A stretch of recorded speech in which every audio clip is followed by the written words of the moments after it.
मो श्रीमती लवंगलता परिडा हाथीबारी सिंगा साई मोर घर दीर्घ 25 वर्ष धरी मु गोटे पुण्यमेला ये कुनि कुनि पिला मानक नहीं आरंभ करी जो मानक कुनि कुनि निष्पाप पिला मानक मध्यरे धर्म चेतना वृद्धि करने को प्रयास करी यही पिला माने आज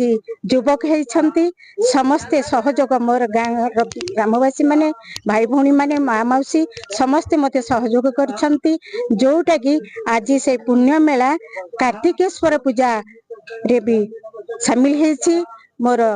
बापूजी स्पोर्टिंग क्लब पिला माने समस्ते एथिरे सामिल होती मते समस्ते सहयोग करिसंती आउ परस्पर मध्यरे खुशी बांटुचंती आउ ये जो नियंटिया समय भितर समस्ते समय दे निज निज भितर गोटे भाईचारा भाव सृष्टि करिसंती भारी खुशी लगुच 25 वर्ष धरी ये अनुष्ठान तार काया विस्तार